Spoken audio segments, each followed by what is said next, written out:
اور ہر قسم کی پیش بندی شروع کر دی۔ 17 مارچ 1769 کو ایسٹ انڈیا کمپنی کے ڈائریکٹروں نے اپنے اعلیٰ عہدیداروں کو بنگال میں ایک خط بھیجا۔ بنگال میں خام ریشم کی پیداوار بڑھانے کی ہر طرح کوشش کی جائے اور ساتھ ہی ریشمی کپڑوں کی بنائی روکی جائے تاکہ خام ریشم انگلستان آئے اور یہاں سے کپڑا بن کر ہندوستان جائے۔ مقامی کپڑا بننے والوں کو کمپنی کے کارخانوں میں کام کرنے پر مجبور کیا جائے، انہیں اپنے طور پر کام کرنے سے روکا جائے۔ اس خط کی تعریف کرتے ہوئے دارالعوام کی ایک منتخب کمیٹی کی رپورٹ جو 1783 میں شائع ہوئی ملاحظہ کیجیے۔ اس خط میں ہندوستانی پیداوار، خام مال کی ترقی اور مصنوعات کی تیاری کو روکنے کے لیے جو پالیسی صاف صاف بیان کی گئی ہے اس سے مقامی صنعت کو ضرور صدمہ پہنچے گا، اور اگر اس پر صحیح عمل ہوا تو ہندوستان جیسے صنعت و حرفت والے ملک میں ایسا انقلاب رونما ہوگا کہ وہ صنعت و حرفت بھول کر صرف نری خام پیداوار والا ملک بن جائے گا، اور یہ خام پیداوار انگلستان کی مصنوعات میں کام آئے گی۔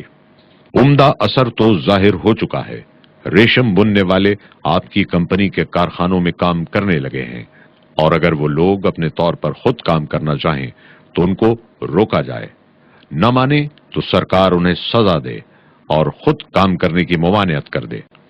بر صغیر کی صنعت و تجارت کو مٹانے کے لیے 3 طریقے اختیار کیے گئے۔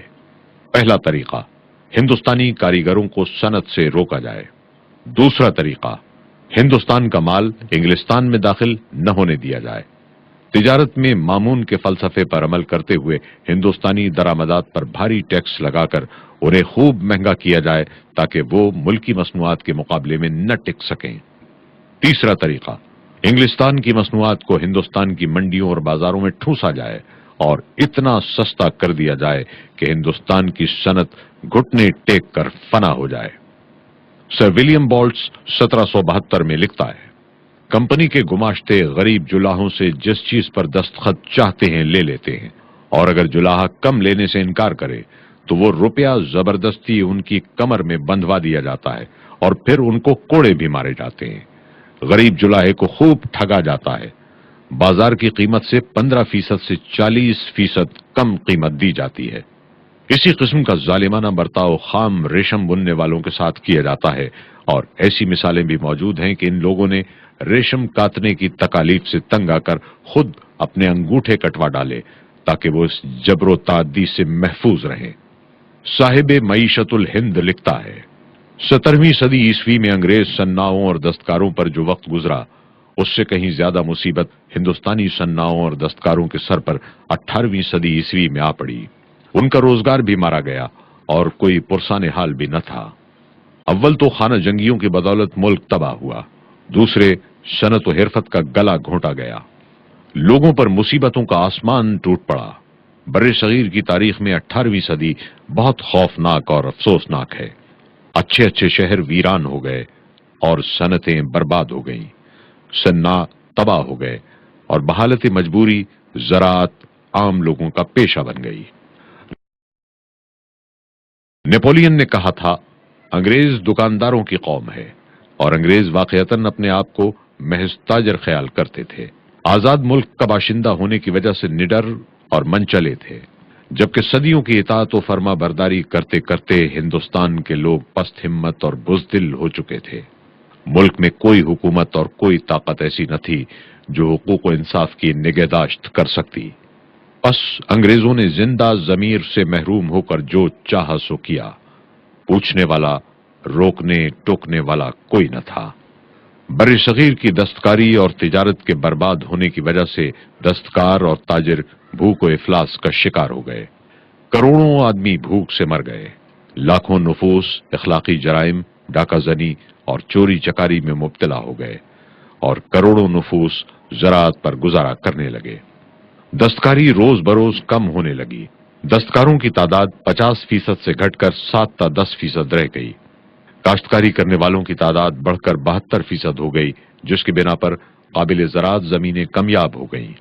زراعت کی طرف لوگوں کا چاروں طرف سے ہجوم ہو گیا، مویشیوں کے لیے چارہ ناپید ہو گیا، جنگل کاٹ ڈالے گئے، ایندھن کی سخت قلت اور گرانی ہو گئی، زمین کمزور ہو گئی، غلے کی گرانی بڑھتی گئی، بڑے بڑے شہر اجڑ گئے، دیہاتی آبادی بڑھ گئی، جہالت عام ہو گئی، انگریزوں نے بر صغیر کی دولت اور تمام ذرائع دولت، دستکاری، تجارت و زراعت سب پر ایسا چھاپا مارا کہ جس کی نظیر نہ سابقہ زمانوں میں کہیں ملتی ہے اور نہ موجودہ زمانے میں کسی دوسری قوم یا ملک میں دکھائی دیتی ہے۔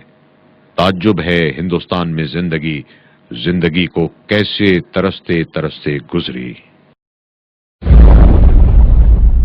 انگریز کے ہاتھوں اخلاقی بربادی۔ انگلستان سے چھٹے ہوئے بدماش، بدکار، غنڈے، لوفر اور جرائم پیشہ افراد بر صغیر بھیجے جاتے۔ ایسے لوگوں کے اقتدار اور کثرت سے جو بدترین نتائج تصور کیے جا سکتے ہیں وہ سبھی ممکن ثابت ہوئے۔ ان بدعمال، بد اخلاق اور نجس کردار انگریزوں نے اپنے گرد ایسے ہی جرائم پیشہ بد اتوار لوگوں کو جمع کر لیا اور ان کے ذریعے لوٹ مار، غارت گری اور انسانیت سوز جرائم کا بازار گرم کیا۔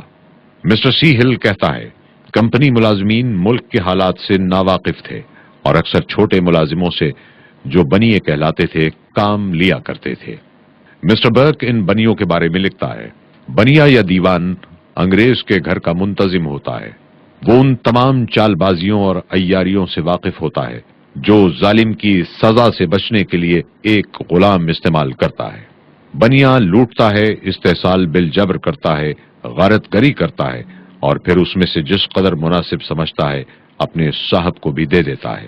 ان بنیوں نے بڑے بڑے گھر الٹ دیے ہیں، ملک کو برباد کر دیا ہے اور سرکاری مالگزاری کو سخت نقصان پہنچایا ہے۔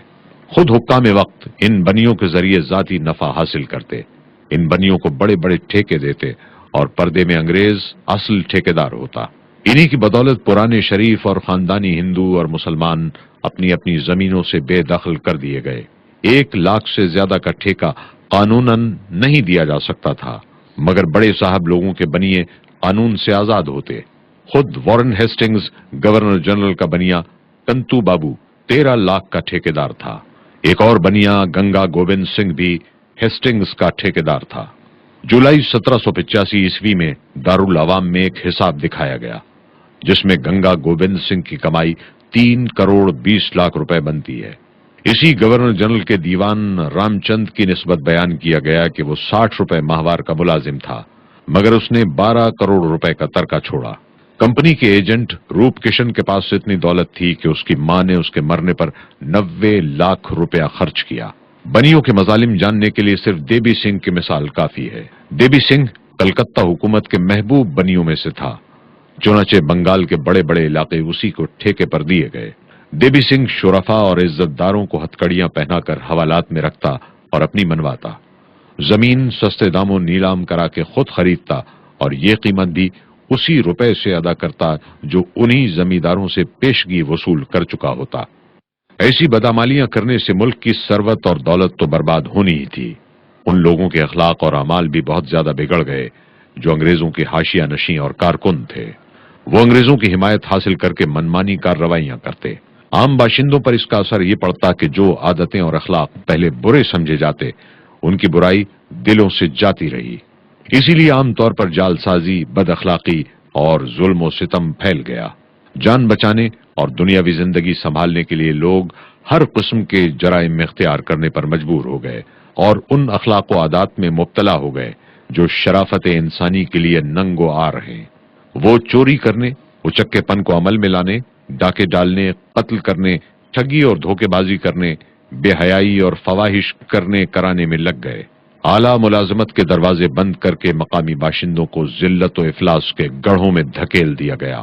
تمام بڑے عہدوں پر انگریزوں کو مقرر کیا گیا اور تمام ذمہ دار عہدوں سے ہندوستانیوں کو ہٹا دیا گیا۔ چھوٹے عہدوں پر مسلمانوں کو نکال کر ہندوؤں کو رکھا گیا کیونکہ وہ انگریزوں کی پوری چاپلوسی کرتے تھے اور انگریزوں کی خواہشات پوری کرنے کے لیے کسی بھی قسم کی بد عملی سے دریغ نہیں کرتے تھے، اور مسلمان، ہندو، سکھ، عیسائی کی کوئی تمیز نہیں رکھتے تھے۔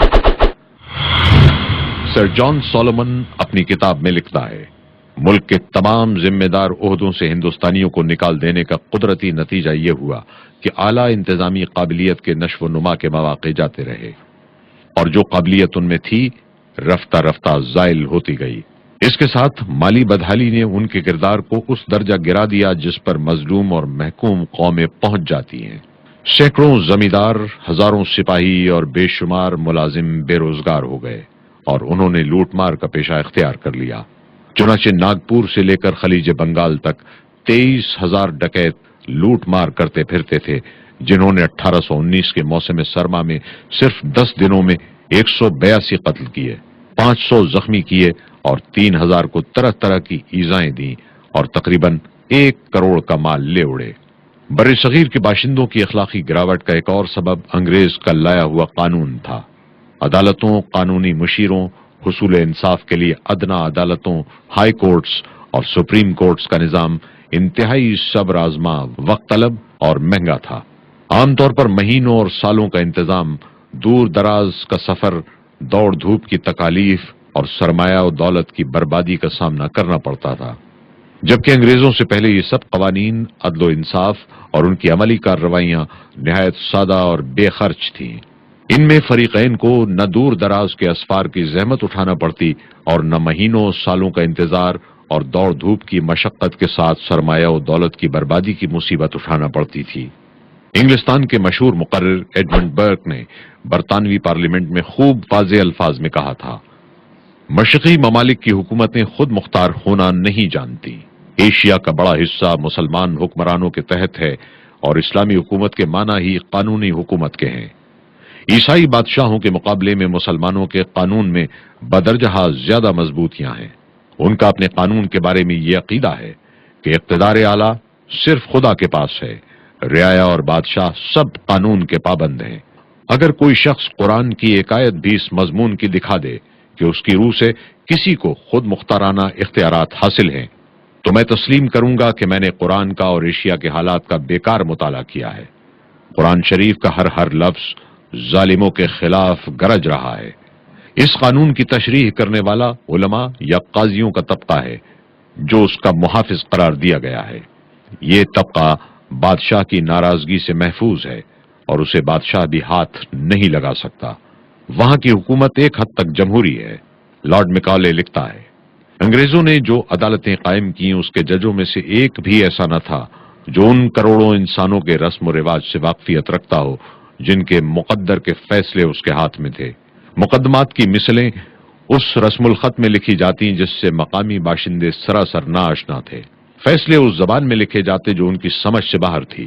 عدالتوں کے گرد ہندوستانی آبادی کے بدترین لوگ جمع ہو گئے تھے جو چغل خور، جھوٹے گواہ، مقدمہ باز اور دغا باز تھے۔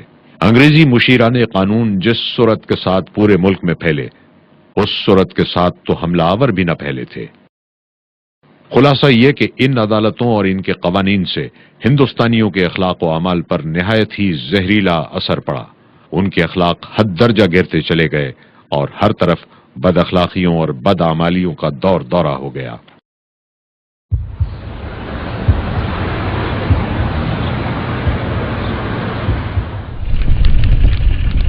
انگریز کے ہاتھوں تعلیمی بربادی۔